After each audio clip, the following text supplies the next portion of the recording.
Selamat petang, saudara. Anda menyaksikan info COVID-19 pukul 16 waktu Indonesia Barat bersama saya Happy Guritman. Dan saya Yoga Pratama. Kami mengajak Anda untuk terus memperbarui informasi terkait penyebaran virus COVID-19 di Indonesia dengan cara memindai QR Code yang ada di sebelah kanan layar kaca Anda. Dan saudara, inilah info COVID-19 terkini selengkapnya.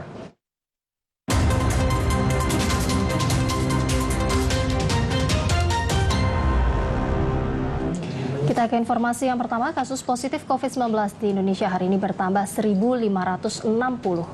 Sehingga total pasien terkonfirmasi positif COVID-19 mencapai 109.936 orang.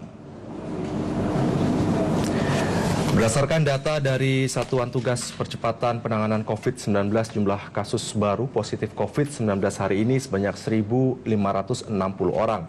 Dengan penambahan tersebut, maka total kasus positif COVID-19 di Indonesia telah mencapai 109.936 orang. Sedangkan pasien yang telah dinyatakan sembuh hari ini bertambah 2.012 orang, sehingga total pasien sembuh sebanyak 67.919 orang. Sementara pasien COVID-19 yang meninggal dunia hari ini bertambah 62 orang, sehingga total pasien meninggal dunia akibat COVID-19 di Indonesia seluruhnya tercatat 5.193 jiwa. Meningkatnya jumlah pasien COVID-19 di sejumlah daerah di Indonesia menjadi perhatian semua pihak untuk terus waspada dan memperhatikan protokol kesehatan sejak dari rumah hingga ke lingkungan pekerjaan.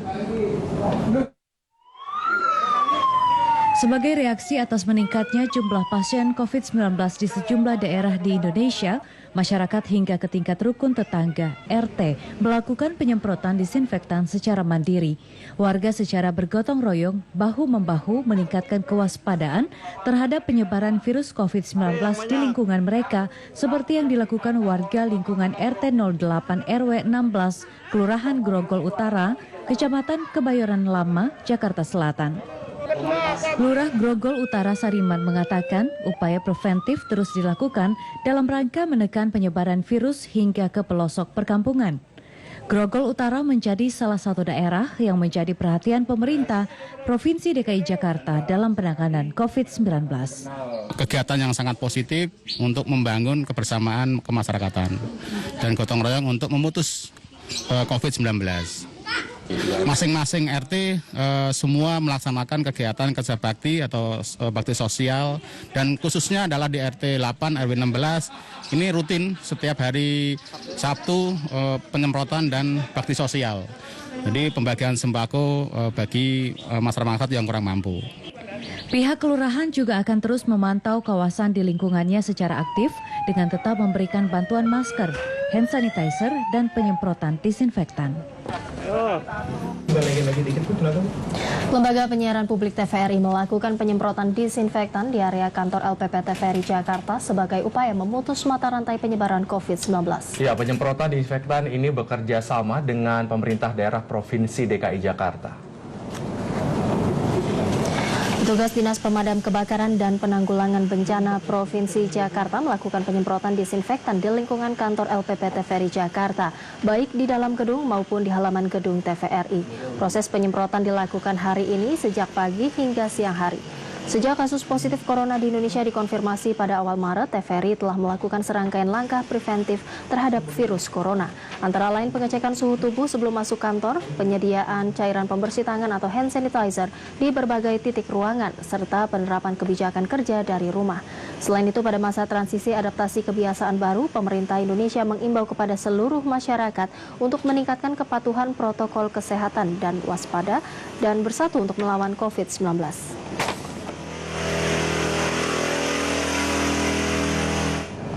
Saudara, pendaftaran peserta uji klinis untuk vaksin COVID-19 telah dibuka untuk umum. Sampai saat ini sudah banyak warga kota Bandung yang mendaftarkan diri sebagai calon relawan meskipun tidak dibayar. Dan untuk mengetahui informasi selengkapnya kita akan bergabung dengan rekan Mehdi Hairi Yazdi dari Bandung, Jawa Barat. Selamat sore Mehdi, seperti apa pendaftaran diri dari calon relawan uji vaksin? Baik, Happy, Yoga, dan juga saudara, dapat kami informasikan kepada Anda bahwa sejumlah 500 warga ini mendaftarkan diri menjadi relawan uji klinis vaksin COVID-19. Dari total 1.620 relawan yang dibutuhkan oleh tim riset uji vaksin COVID-19. Bahkan salah satu puskesmas ini harus ditutup karena pendaftar yang mendaftarkan diri cukup banyak dan melebihi kapasitas yang ditentukan. Sementara itu untuk kriteria sendiri yang harus dipenuhi oleh para relawan sendiri, yang pertama adalah warga berusia 18 sampai dengan 59 tahun, kemudian juga terbebas dari COVID-19 dan juga tidak pernah memiliki riwayat COVID-19, serta menerapkan protokol kesehatan selama 6 bulan. Dan uji klinis vaksin COVID-19 sendiri ini akan mulai dilakukan pada 6 Agustus 2020 mendatang di sejumlah lokasi. Di mana di setiap lokasinya nanti akan disiagakan 20 sampai dengan 30 tenaga kesehatan yang terdiri dari dokter umum dan juga dokter spesialis.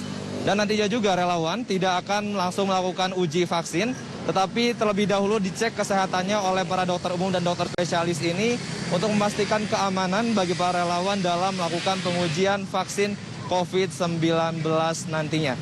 Dan untuk mekanisme penyuntikan sendiri ini akan dilakukan beberapa waktu ke depan, di mana setiap minggunya akan dilakukan 3 kali penyuntikan di 6 lokasi yang berbeda kepada 25 orang.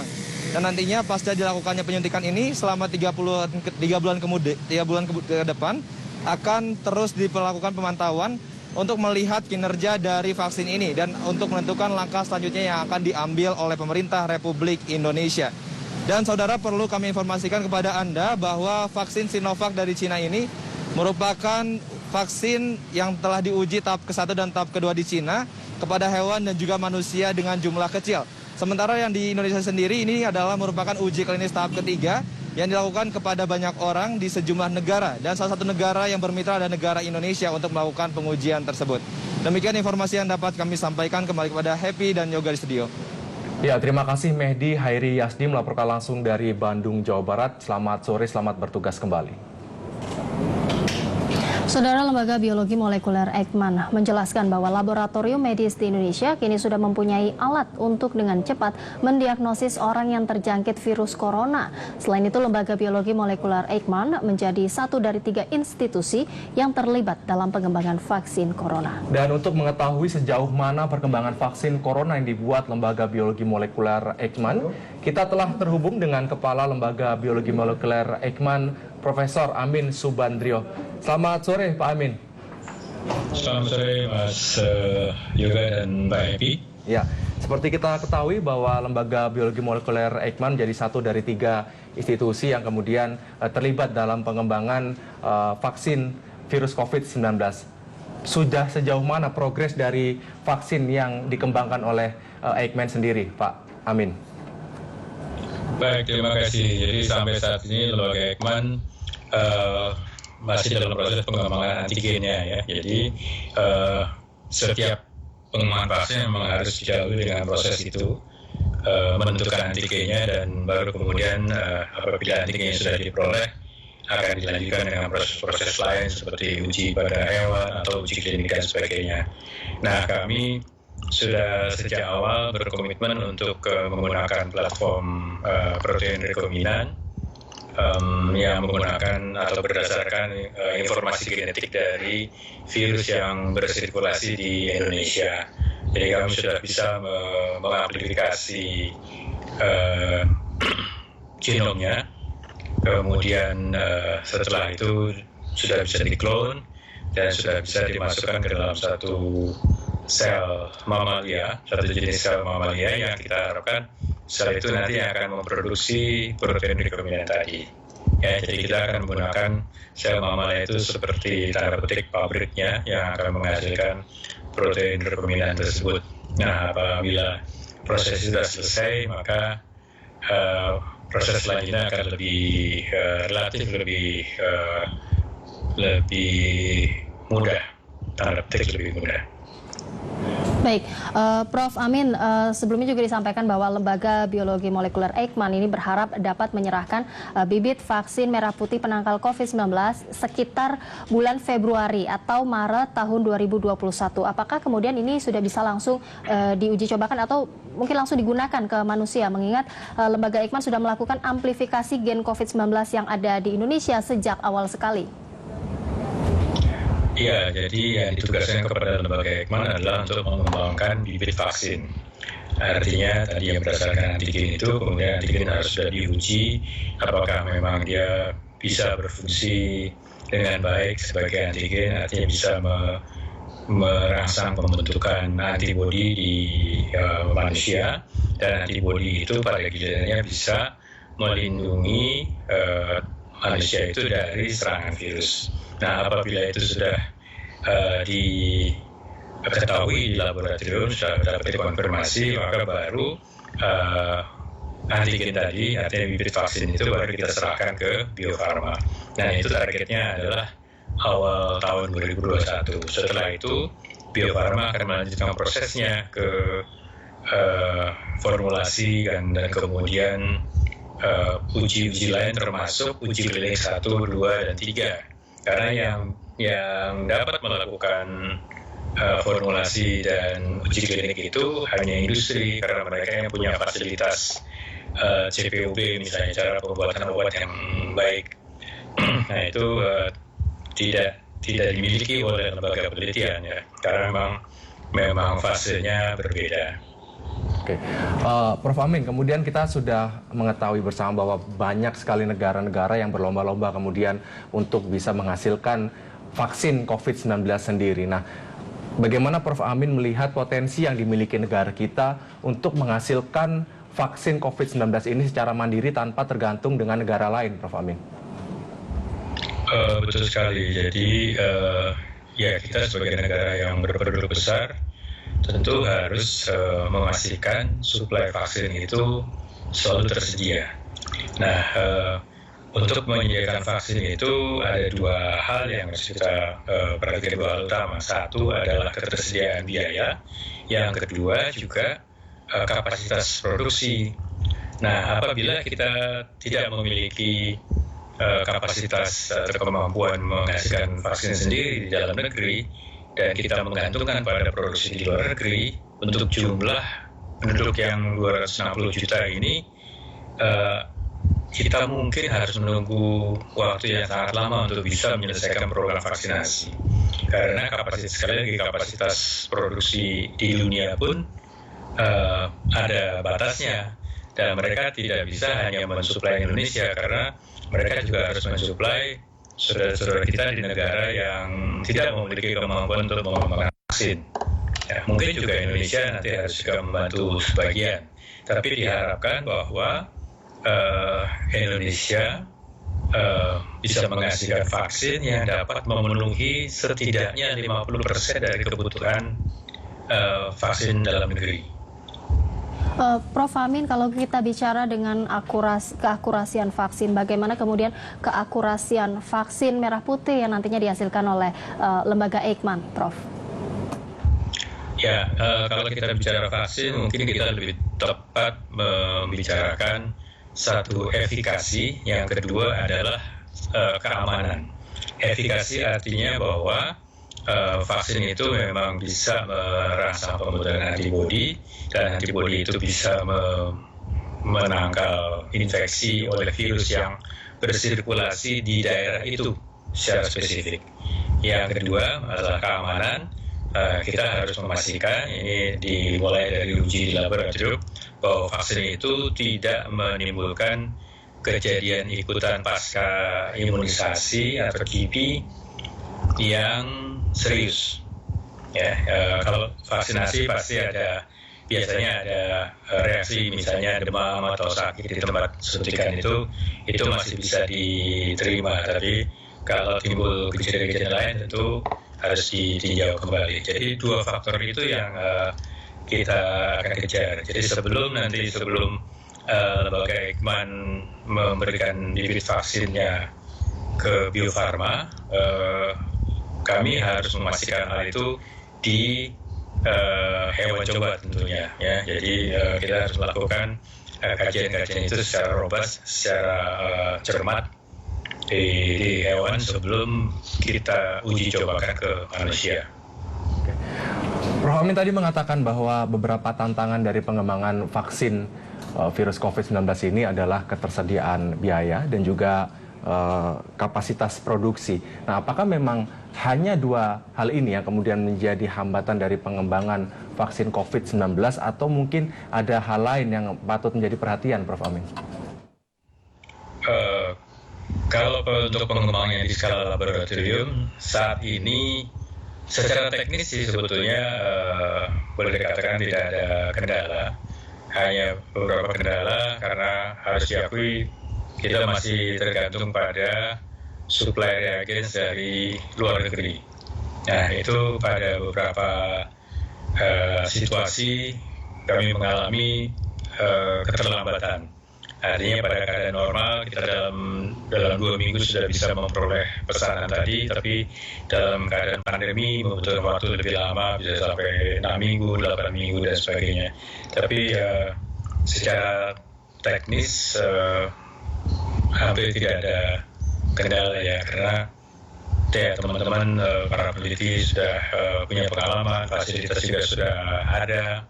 Kami memiliki laboratorium biosafety level 3 yang berfungsi sepanjang tahun, dan juga ya kami memiliki jaringan misalnya nanti untuk uji hewan dan sebagainya, tentu kita akan dibantu oleh teman-teman kita dari institusi lain yang mungkin memiliki fasilitas lebih baik atau sistem yang lebih siap dan sebagainya. Baik, Prof. Amin, kita tahu bahwa saat ini vaksin Sinovac yang didatangkan dari Tiongkok ini sudah siap diuji cobakan di Indonesia. Dan kalau dari yang dilakukan di Tiongkok ini tidak ada efek samping serius dari vaksin tersebut. Lalu kemudian apakah ada perbedaan antara vaksin Sinovac dengan vaksin merah putih yang akan dihasilkan oleh lembaga Eijkman nanti?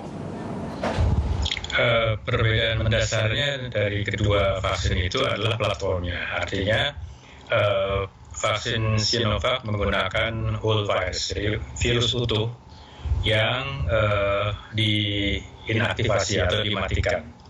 Sedangkan yang di lembaga Eijkman kami platformnya menggunakan protein rekombinan. Artinya kami hanya menggunakan 2 bagian penting dari virus, jadi tidak seluruh virus digunakan, hanya memilih bagian yang memang menentukan patogenisitasnya. Artinya protein pertama, protein S itu yang menentukan apakah virus itu bisa masuk ke dalam sel, dan yang kedua protein N yaitu nucleic acid yang menentukan apakah RNA-nya dari virus itu akan dilepaskan ke dalam sel. Nah, itu kedua molekul itu yang akan kita blok dengan antibody. Nah, itu beda platformnya. Kemudian yang dapat saya sampaikan, kenapa vaksin yang akan dijual di internasional, akan dipergunakan di internasional, itu memang prosedurnya harus diuji di jumlah subjek yang lebih besar dan mewakili berbagai penduduk atau orang dengan latar belakang genetik yang berbeda. Jadi kalau kita lihat yang Sinovac ini sekarang sudah setelah dilakukan uji klinik di fase 1 dan 2 di Cina, mereka membutuhkan data apakah reaksi yang sama akan juga diperoleh ketika vaksin itu diberikan kepada orang-orang dengan latar belakang genetik yang berbeda. Makanya mereka menguji di Bangladesh, di Brasil, termasuk di Indonesia, ya, dan itu memang nanti harus dilalui. Nah, mungkin kedepannya vaksin Indonesia juga apabila akan digunakan di negara lain juga harus melalui proses-proses seperti itu. Terima kasih Profesor Amin Subandrio, Kepala. Sore, Prof. Terima kasih, selamat sore semuanya. Baik, saudara, kita ke informasi selanjutnya.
Ketua Umum DPP Partai Golkar Airlangga Hartarto mengimbau kepada seluruh elemen bangsa untuk menjadikan momentum Idul Adha sebagai upaya peningkatan kualitas keimanan dan ketakwaan kepada Allah Subhanahu wa Ta'ala. Hal itu ditunjukkan dengan kepedulian yang tinggi kepada masyarakat serta berkurban untuk sesama. Ketua Umum DPP Partai Golkar Airlangga Hartarto mengatakan, Hari Raya Kurban ini mengingatkan untuk berkurban dan juga mengabdi ke masyarakat. Namun dalam situasi pandemi saat ini, selain meningkatkan keimanan dan ketakwaan, juga perlu meningkatkan kewaspadaan dan kesehatan. Menurut Menko Perekonomian itu, kepedulian untuk berkurban sangat relevan dengan kondisi yang dihadapi bangsa Indonesia dan dunia yang saat ini berjuang melawan wabah pandemi COVID-19. Saling berbagi dan saling gotong royong diharapkan mampu diwujudkan untuk membantu masyarakat terdampak COVID-19. Mengingatkan kita untuk berkorban dan juga untuk mengabdi kepada masyarakat, dan tentu dalam situasi ini, dalam situasi pandemik, kita juga meningkatkan iman dan takwa kita. Kita berdoa semoga Allah bisa mencabut penyakit ini, dan tentu kita semua berharap bahwa situasi akan lebih baik ke depan. Ditambahkan Airlangga, dalam situasi seperti ini, kita dituntut untuk selalu peduli terhadap sesama. Kepedulian tersebut ditunjukkan dengan sikap kedermawanan, saling berbagi, dan saling gotong royong di antara kita. Pada hari peringatan Hari Raya Kurban tahun ini, terdapat 37 sapi yang dititipkan oleh perorangan maupun instansi Partai Golkar dan jumlahnya lebih banyak dari tahun yang lalu. Airlangga juga meminta kepada seluruh pihak untuk tetap menerapkan protokol kesehatan pada saat pemotongan hewan kurban dan pembagiannya karena saat ini pandemi COVID-19 masih mengancam dan belum mereda. Sapi seberat lebih dari 1 ton milik Presiden Joko Widodo menjadi hewan kurban pertama yang disembelih di Masjid Istiqlal, Jakarta Pusat. Berikut laporan dari reporter Dianjar Putri dan juru kamera David Soplanit. Meskipun Masjid Istiqlal tidak menggelar sholat Idul Adha pada tahun ini, namun Masjid Istiqlal tetap memotong hewan kurban.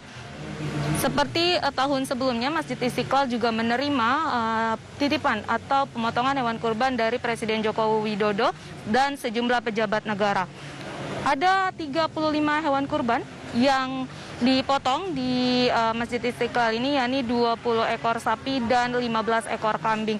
Di mana panitia juga mengatakan telah memeriksa kesehatan seluruh hewan kurban yang akan disembelih di Masjid Istiqlal ini. Kasubdit Humas Istiqlal Nur Hayin Mudlor mengatakan penyembelihan hewan kurban ini diawasi petugas kesehatan dari Kementerian Pertanian dan Sudin KPKP, dan proses penyembelihan hewan kurban telah memenuhi syarat protokol kesehatan, termasuk juga panitia yang akan menyembelih hewan kurban tersebut. Berikut pernyataan dari Kasubdit Humas Istiqlal Nur Hayin Mudlor. Iya betul, jadi kita selalu menggunakan protokol kesehatan, terutama dari sisi kesehatan hewannya.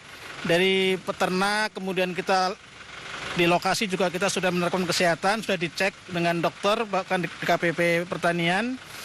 Lalu kemudian bagi petugasnya yang jagal, yang motong maupun panitia sudah kita lengkapi dengan protokol kesehatan.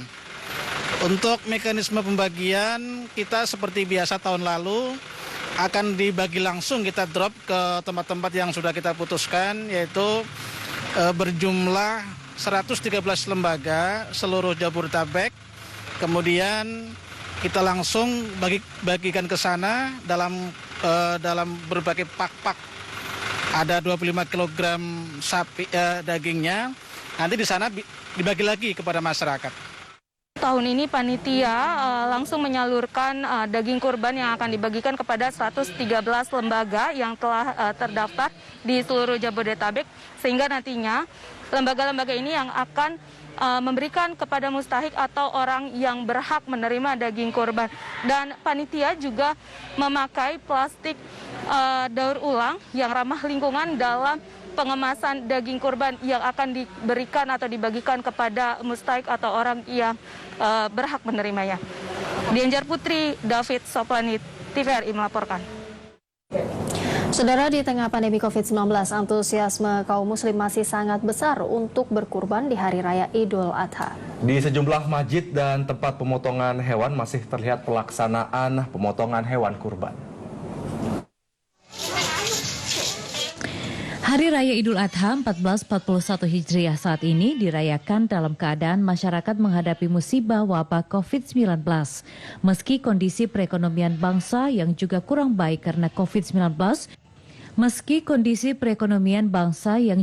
baik karena COVID-19, yang berkepanjangan, namun keinginan muslimat untuk berkurban masih sangat tinggi. Di Kompleks TVRI Pondok Melati Bekasi, Jawa Barat ini misalnya, terdapat 30 ekor kambing dan juga 24 ekor sapi yang disembelih untuk dikurban. Penerapan penyembelihan hewan kurban dilakukan sesuai dengan protokol kesehatan. Semua petugas harus memakai masker dan mencuci tangan terlebih dahulu. Selain itu juga harus menggunakan hand sanitizer. Warga yang masuk ke areal pemotongan juga hanya diperbolehkan yang berkurban dan saat hewannya akan disembelih. Selain itu juga warga dapat menyaksikan di channel virtual yang sudah disiapkan oleh panitia. Saudara, di Hari Raya Idul Adha, relawan COVID-19 DKI Jakarta tidak hanya berjibaku menahan laju penyebaran virus COVID-19 saja, tetapi juga turut membantu masyarakat dalam hal pemotongan hewan kurban.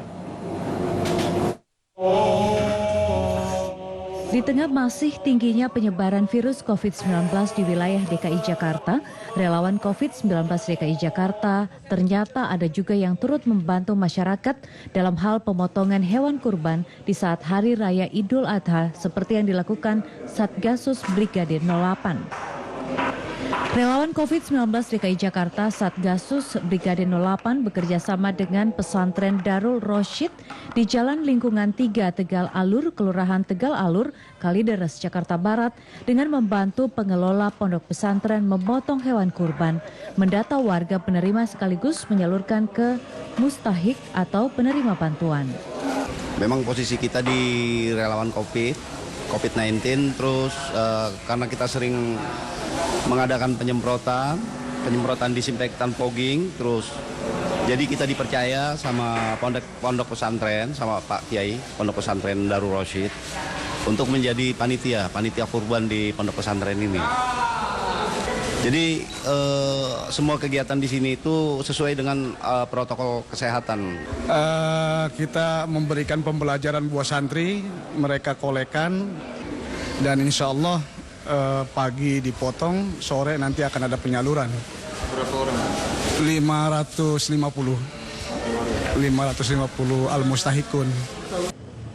Sebanyak 2 ekor sapi dan 17 ekor kambing dipotong. Pemotongan hewan mengikuti protokol kesehatan yang dianjurkan pemerintah berupa menjaga jarak dan memakai masker saat antri mengambil daging. Pemotongan hewan dan penyaluran daging kurban di Jakarta Timur dilakukan sehari setelah Hari Raya Idul Adha 1441 Hijriah karena wabah COVID-19. Para petugas berupaya menerapkan protokol kesehatan guna menghindari kerumunan. Perayaan Idul Adha 1441 Hijriah tidak jauh berbeda dengan suasana tahun-tahun sebelumnya dengan penetapan protokol kesehatan. Pandemi COVID-19 membuat kegiatan sosial pemotongan dan penyaluran tersebut mundur sehari yang biasa dilakukan setelah salat Id Adha seperti warga di Kelurahan Cibubur, Jakarta Timur. Salah seorang warga yang juga alumni SMA Yapenda Angkatan 89 Sawita Rahim Kota mengatakan para petugas yang melakukan pemotongan harus menerapkan standar protokol diantaranya masker dan mencuci tangan. Sementara warga diminta untuk tidak mendekat saat pemotongan agar menghindari kerumunan. Ya, harus ikutin protokol kesehatan buat kita semua juga ya. Jadi kita saling menjaga supaya tidak penularannya tidak ke teman-teman yang lain, ke warga sekitar. Jadi tetap kita jaga ikutin protokol kesehatan itu. Tetap pakai masker, jaga jarak, sering-sering cuci tangan, itu yang paling diutamakan.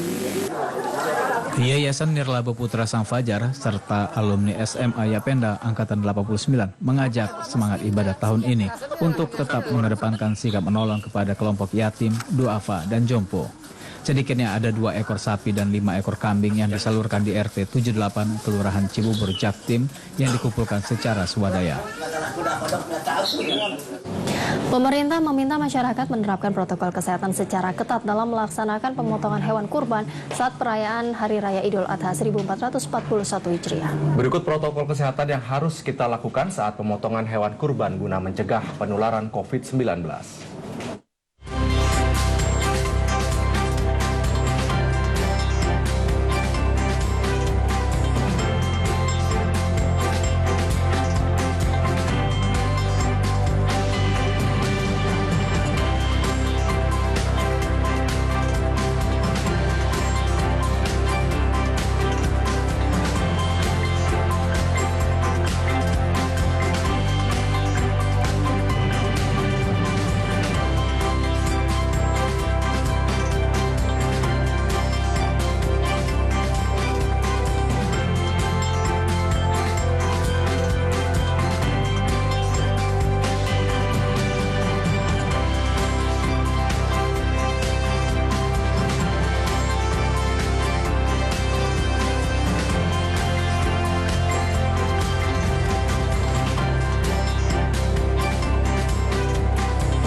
Kepala Sekretariat Presiden Heru Budi Hartono memastikan bahwa pelantikan Gubernur Kepulauan Riau yang digelar pada 27 Juli 2020 lalu telah melalui sejumlah protokol kesehatan secara ketat.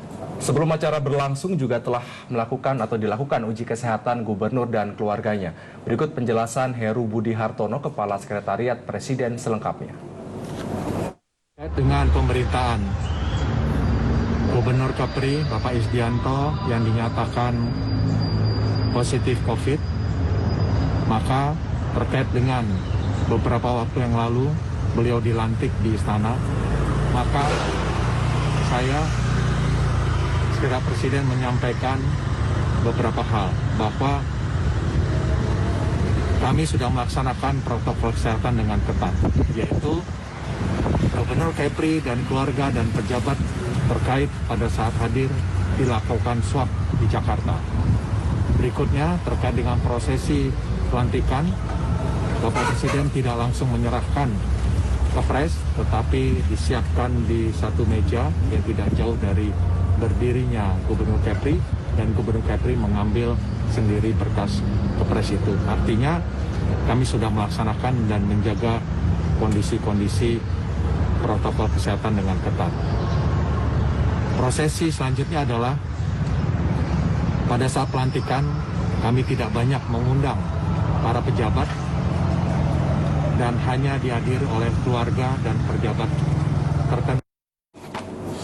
Dan informasi lain akan kami sampaikan usai jeda berikut ini. Ya, tetaplah bersama kami segera kembali.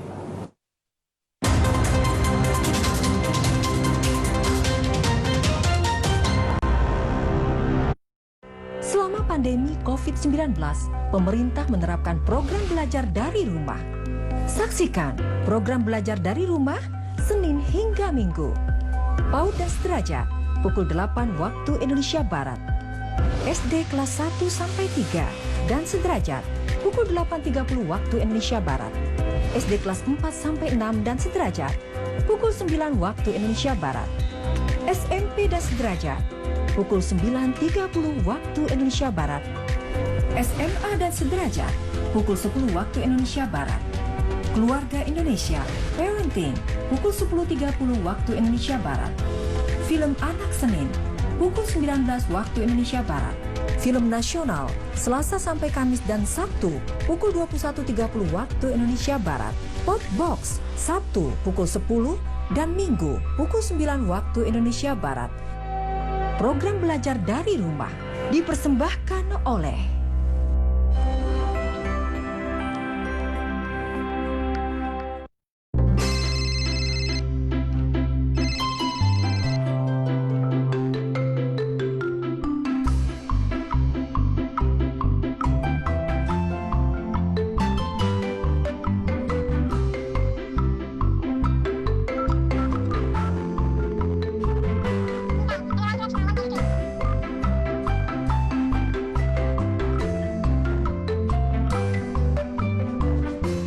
Dipersembahkan oleh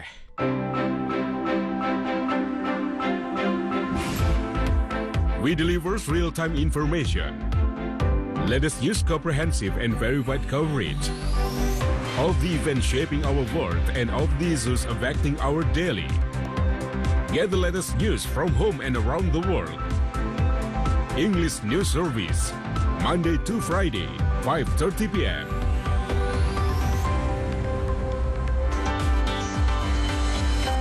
TVRI, Media Pemersatu Bangsa.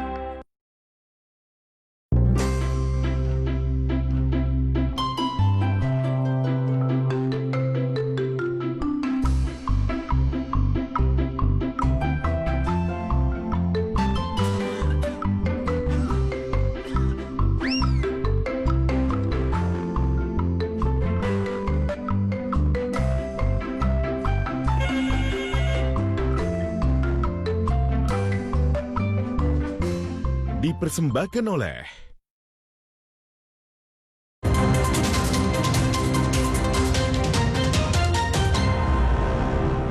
Anda masih bersama kami di Info COVID-19 terkini. Saudara, setelah ditutup selama hampir 4 bulan sejak merebaknya pandemi COVID-19, penyeberangan kapal cepat di Pelabuhan Padang Bay, Karangasem dibuka kembali. Dan untuk mengetahui informasi selengkapnya kita akan bergabung dengan Cok Devi dari Denpasar, Bali. Selamat sore, Cok Devi. Selamat sore, Happy dan Yoga. Dapat kami informasikan terkait dengan dibukanya kembali aktivitas penyeberangan di Pelabuhan Padang Bay, Karangasem.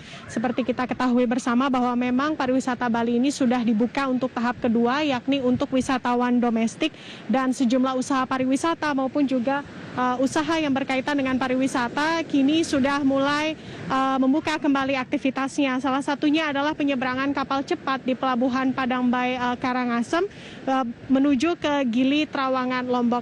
Aktivitas penyeberangan ini memang sempat ditutup selama 4 bulan seperti yang Yoga sampaikan tadi sejak pandemi COVID-19 berlaku. Kemudian aktivitas penyeberangan ini sudah mulai dibuka sejak hari Jumat tanggal 31 Juli lalu yang merupakan hari pertama dibukanya pariwisata Bali untuk wisatawan domestik. Penyeberangan kapal cepat pertama yakni dilakukan oleh kapal MV Eka Jaya sekitar pukul 9.30 WITA pagi dengan tujuan Gili Trawangan dan jumlah penumpang yang diangkut mencapai 87 orang dan seluruhnya ternyata adalah wisatawan asing. Dan memang pada awalnya penyeberangan kapal cepat tujuan Gili Trawangan dari Pelabuhan Padang Bay Karangasem ini hanya menyasar wisatawan domestik yang hendak menyeberang ke Gili Trawangan. Namun pada kenyataannya penumpang tersebut merupakan wisatawan asing yang justru jumlahnya membludak untuk menyeberang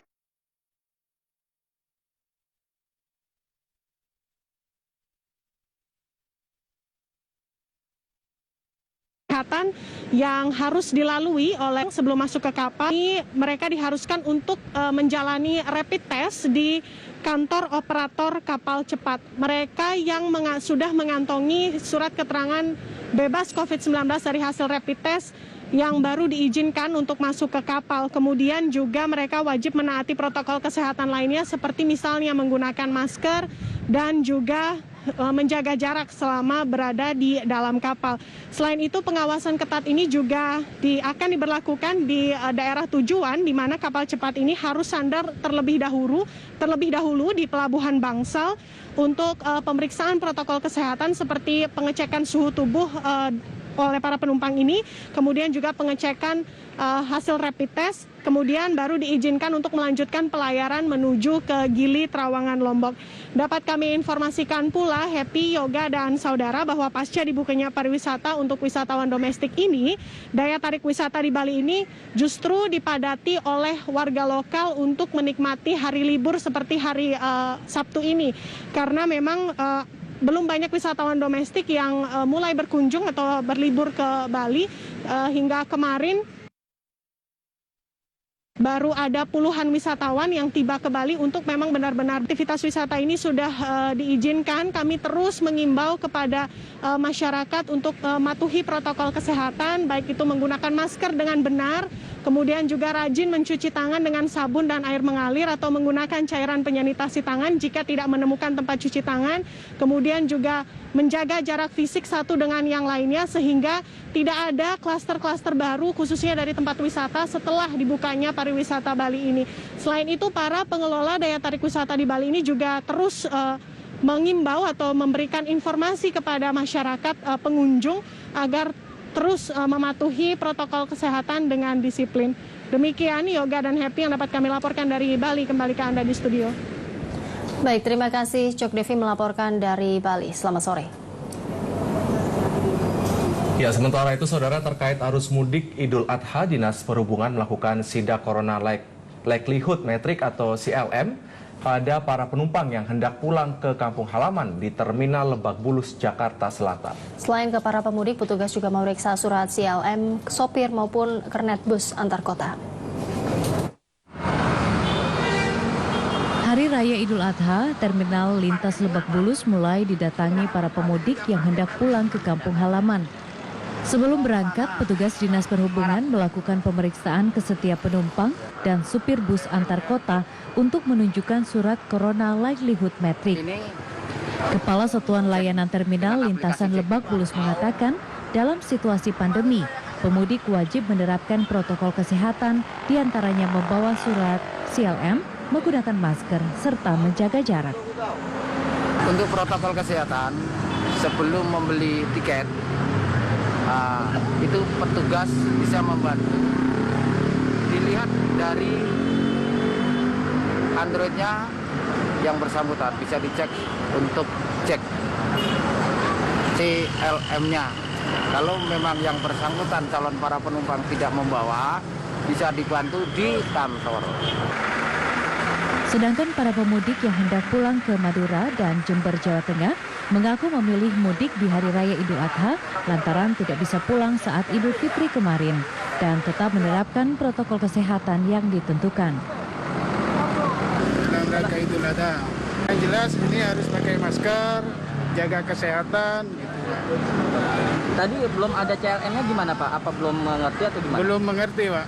Ya harus ini dulu. Dibantu petugas.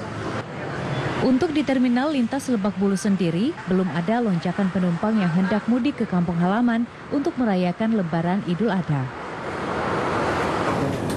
Saudara, hari kedua libur panjang Idul Adha pada Sabtu pagi ini arus wisata di kawasan Puncak semakin padat.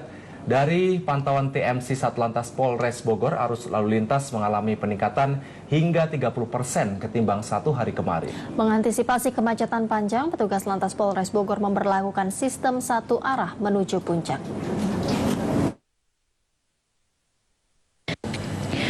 Berbeda dengan hari Jumat kemarin, di mana peningkatan arus lalu lintas menuju Puncak terjadi menjelang siang hari, pada Sabtu pagi ini kemacetan sudah mulai terlihat sejak pukul 6 pagi.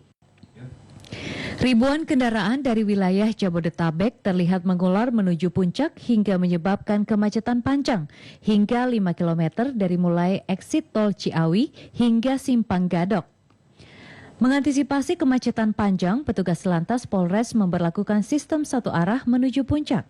Namun, akibat banyaknya kendaraan yang melintas, arus hanya bisa melaju dengan kecepatan rata-rata 5 km per jam.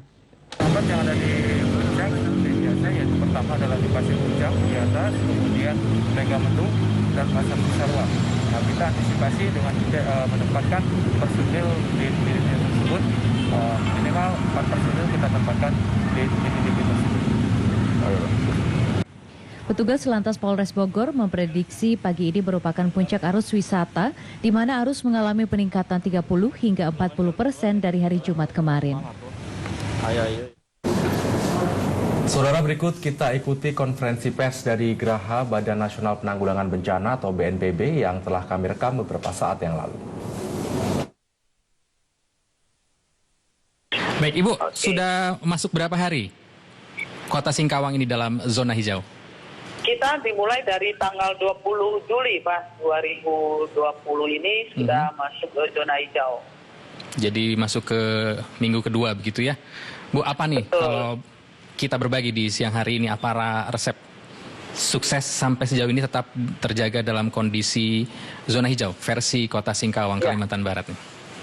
Ya, sesuai dengan arahan Presiden dan pemerintah Kota Singkawang saat itu membentuk gugus tugas percepatan penanganan COVID-19 di Kota Singkawang ini pada tanggal 17 Maret hingga ke level kecamatan dan kelurahan. Tentu di kecamatan kelurahan juga sama, Babinsa, Babin Kaptimas kita libatkan. Kemudian saya menetapkan kejadian luar biasa pada 19 Maret 2020. Kemudian melakukan penyelidikan epidemiologi dan pengawasan kepada semua pelaku perjalanan yang masuk ke Kota Singkawang.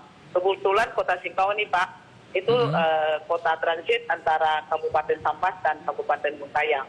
Jadi kita melakukan penyelidikan epidemiologi. Kemudian melakukan tracking dan tracing kepada semua kontak kasus terkonfirmasi. Baik. Dan kita ada menyediakan ruang isolasi juga di rumah sakit, dan juga menyediakan karantina terpusat di Mespemda yang dilakukan sebagai tempat karantina sambil menunggu hasil swab dari hasil swab keluar. Kita beralih ke Pak Gubernur dulu ya, Pak. Pak Irwan, bagaimana versi Sumatera Barat ini menjaga dalam kondisi zona hijau?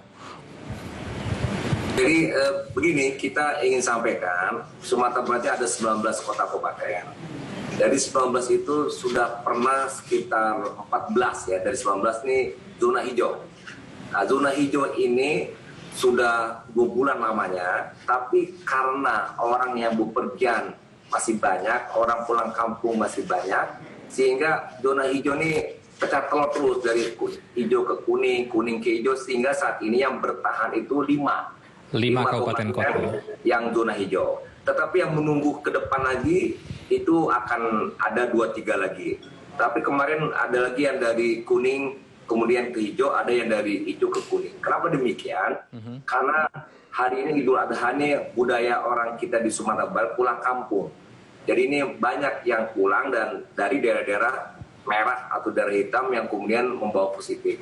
Nah ini yang jadi suatu persoalan. Oleh karena itu kita punya 3 pendekatan sebetulnya untuk menjaga agar hijau ini. Pertama, kita menjalani pendekatan yang testing, tracking, isolasi, dan karantina. Itu luar biasa kita buat masif, sehingga demikian bisa terkendali dengan kita punya positif rate kita cuma 1,4, testing rate kita melebihi dari WHO. Kalau WHO cuma 5.000 per 1 juta, kita lebih 10.000. Jadi sekitar 1,2% melebihi Korea Selatan dan negara lain di Sumatera Barat. Payakumbuh juga saya rasa lebih itu ya. Dan kemudian kita juga punya insiden rate 0,065, ini juga kecil sekali, bisa terkendali. Kemudian kita kesembuhan 85%, kematian 3,8. Jadi maksud saya, pendekatan yang tadi dari testing, tracking, dan isolasi karantina ini efektif kita buat. Kemudian yang kedua, untuk menjaga perbatasan udara dan darat. Nah udara ini setiap yang masuk, itu kita swab gratis di airport. Dan itu kita lakukan supaya tidak menutup, walaupun demikian ada 1-2 yang nggak mau. Nah inilah yang kemudian menjadi positif di daerah di mana dia kunjungi. Nah yang ketiga tentu protokol kesehatan. Saya rasa ketiga pendekatan ini itu insya Allah kita bisa menjaga zona hijau walaupun saya tidak bisa membatasi orang datang ke kemari. Dan itulah yang membuat zona hijau kita menjadi kuning.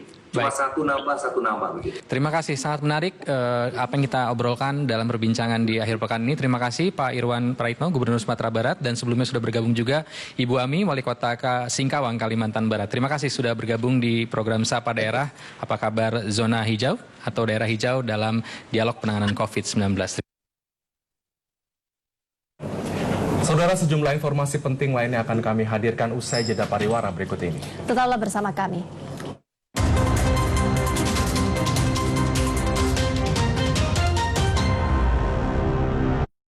Selama pandemi COVID-19, pemerintah menerapkan program belajar dari rumah. Saksikan program belajar dari rumah Senin hingga Minggu. PAUD dan Sederajat, pukul 8 waktu Indonesia Barat. SD kelas 1 sampai 3 dan Sederajat, pukul 8.30 waktu Indonesia Barat. SD kelas 4-6 dan sederajat, pukul 9 waktu Indonesia Barat. SMP dan sederajat, pukul 9.30 waktu Indonesia Barat. SMA dan sederajat, pukul 10 waktu Indonesia Barat. Keluarga Indonesia, Parenting, pukul 10.30 waktu Indonesia Barat. Film Anak Senin, pukul 19 waktu Indonesia Barat. Film nasional, Selasa sampai Kamis dan Sabtu, pukul 21.30 waktu Indonesia Barat. Podbox, Sabtu pukul 10 dan Minggu pukul 9 waktu Indonesia Barat. Program belajar dari rumah dipersembahkan oleh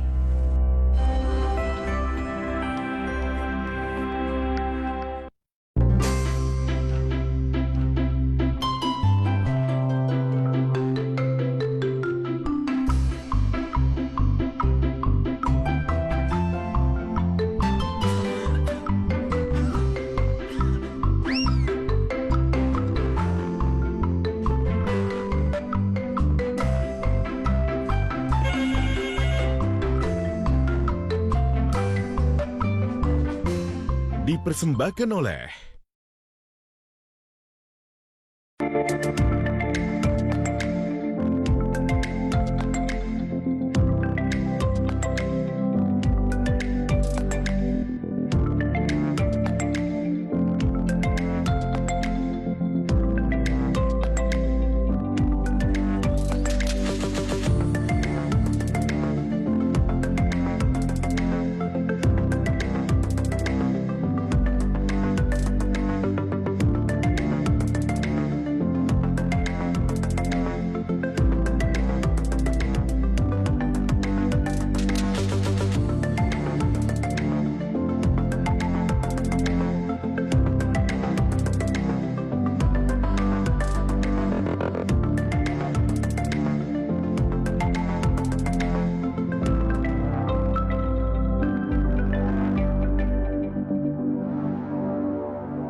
Terima kasih Anda masih bersama kami di Info COVID-19 terkini TVRI.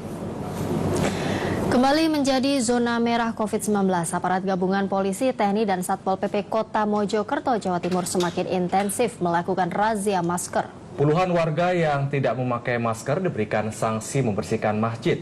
Razia tersebut dilakukan untuk menekan penyebaran COVID-19 di Kota Mojokerto.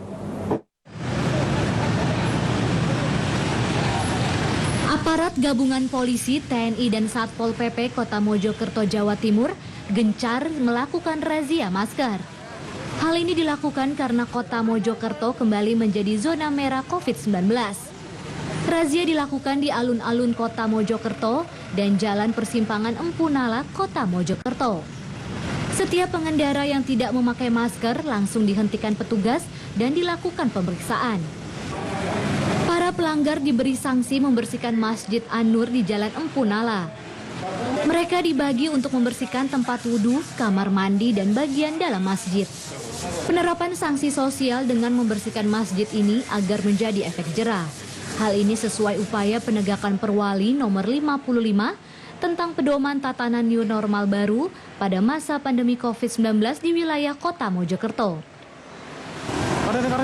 Sejak diberlakukannya razia protokol kesehatan hingga saat ini sudah tercatat 50 orang yang melakukan pelanggaran tidak memakai masker. Hanya 23 pelanggar yang sudah menyelesaikan administrasi di kantor Satpol PP Kota Mojokerto.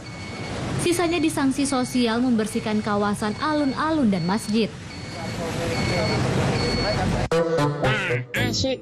Jalan-jalan ini baru normal. Woi Tong, mana maskernya? Ini saatnya adaptasi kebiasaan baru. Bukan normal loh. Alah, emang virusnya ada. Panik amat sih, Dam. Bukan panik, tapi waspada. Data menunjukkan korban dari virus ini mencapai ribuan per hari. Hah? Yang benar. Nah, makanya update berita dari sumber yang terpercaya. Jangan baca hoaks, rugi sendiri nanti. Waduh, Otong pulang dulu deh, Dam. Mau ambil masker.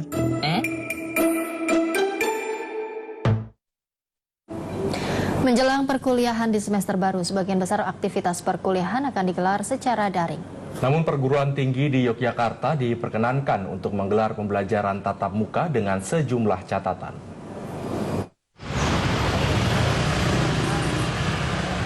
Saat ini terdapat 102 perguruan tinggi swasta dan 3 perguruan tinggi negeri di bawah naungan Lembaga Layanan Pendidikan Tinggi Wilayah 5 Daerah Istimewa Yogyakarta dengan jumlah mahasiswa keseluruhan sekitar 300.000 orang. Jumlah kedatangan mahasiswa baru dari luar daerah diprediksi sangat sedikit karena sebagian perkuliahan dan masa orientasi baru dilaksanakan secara daring. Mahasiswa dan calon mahasiswa baru juga tak diwajibkan datang ke daerah istimewa Yogyakarta saat tes ujian masuk, karena seleksi bisa dilakukan secara daring. Kepala Lembaga Layanan Pendidikan Tinggi Wilayah 5 Daerah Istimewa Yogyakarta, Didi Akhyari, memperkenankan digelarnya pembelajaran tatap muka untuk perkuliahan yang tak bisa dilaksanakan secara daring di masa pandemi. Artinya kalau memang di lab, kegiatan-kegiatan yang lain yang tidak dimungkinkan seperti untuk skripsi, disertasi, atau tesis yang memang harus selesai pada semester ini, maka dimungkinkan untuk melakukan secara luring. Di masa pandemi, kampus-kampus diminta untuk segera menentukan perkuliahan yang bisa dilakukan secara daring maupun luring, serta menyiapkan sarana dan prasarana jika ingin menyelenggarakan perkuliahan secara tatap muka. Ya, satu desa di Kecamatan Gedek, Kabupaten Mojokerto menyediakan Wi-Fi gratis bagi pelajar SD, SMP, dan SMA. Hampir tiap hari balai desa dipenuhi oleh siswa yang melakukan belajar daring. Sudah 2 bulan ini, para siswa baik SD, SMP, dan SMA di Desa Sidoharjo, Kecamatan Gedek, Kabupaten Mojokerto memenuhi balai desa setempat. Para siswa ini memanfaatkan fasilitas Wi-Fi gratis untuk kegiatan belajar daring. Dengan semangat, para siswa dan siswi ini mengerjakan tugas belajar yang diberikan oleh gurunya lewat berbagai aplikasi seperti YouTube, WhatsApp, maupun Google Class. Pembelajaran daring di balai desa yang dimulai sejak pagi hari biasanya dimulai pada pukul 8 pagi hingga pukul 11 siang untuk siswa SD maupun SMP. Sementara untuk siswa SMA sederajat atau masyarakat umum dijadwalkan sore hari mulai pukul 15 hingga pukul 17 waktu Indonesia Barat. Tentu, sebelum belajar dan memasuki ruangan, mereka juga diwajibkan menerapkan protokol kesehatan, mulai dari mencuci tangan, menggunakan hand sanitizer, dan wajib menggunakan masker saat belajar daring. Nina Fitria Sari, salah satu pelajar SMA, mengatakan dengan fasilitas yang diberikan pihak desa sangat membantu para siswa, karena jika memakai kuota internet membutuhkan biaya yang mahal.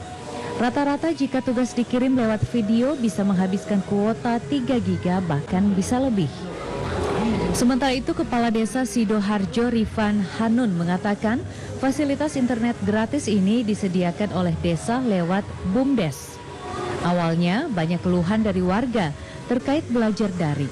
Akhirnya pihak desa memberikan internet gratis untuk para siswa yang tidak mampu membeli kuota internet.